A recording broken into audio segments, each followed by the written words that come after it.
Stanford rapist claims he was naive. Before his sentencing, 20-year-old Brock Turner wrote to the court a defense letter detailing his guilt and naivety towards alcohol consumption. The letter, which has now been made public, is about 11 pages long.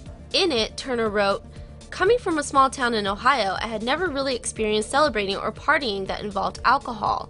However, when I came to school in California, it became what I expected when spending a Saturday with friends.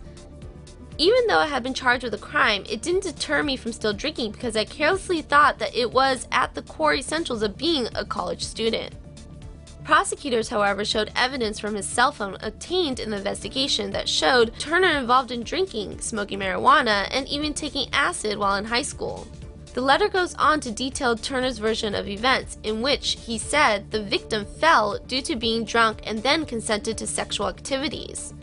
But in a victim impact statement, the woman wrote, "Note, if a girl falls, help her get back up. If she's too drunk to even walk and falls, do not mount her, hump her, take off her underwear, and insert your hand inside her vagina. If a girl falls, help her up." Turner's letter continued, "The night of January 17th changed my life and the lives of everyone involved forever. I can never go back to being the person I was before that day. During the day, I shake uncontrollably from the amount I torment myself by thinking about what has happened. At this point in my life, I never want to have a drop of alcohol again. I've lost 2 jobs solely based on the reporting of my case. I wish I never was good at swimming or had the opportunity to attend Stanford, so maybe the newspapers wouldn't want to write stories about me." Yeah, because being a really good swimmer and a Stanford student is why the media is covering your story. The victim wrote, "Alcohol is not an excuse. Is it a factor? Yes. But alcohol was not the one who stripped me, fingered me, had my head dragging against the ground with me almost fully naked. Having too much to drink was an amateur mistake that I admit to, but is not criminal. Regretting drinking is not the same as regretting sexual assault." Turner ends his letter writing about the positive influence he could have had on society if he was given probation. He wrote, "I want to be a voice of reason in a time where people's attitudes and preconceived notions about partying and drinking have already been established.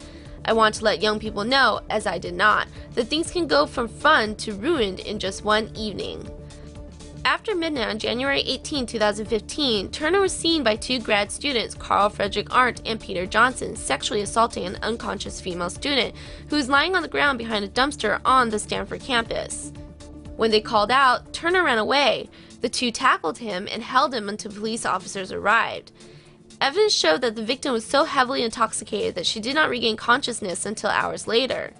In the end, Turner sort of got what he wanted. He was sentenced to 6 months in jail with 3 years probation. But it's still unclear what message he'll be sending young people. Just keep swimming?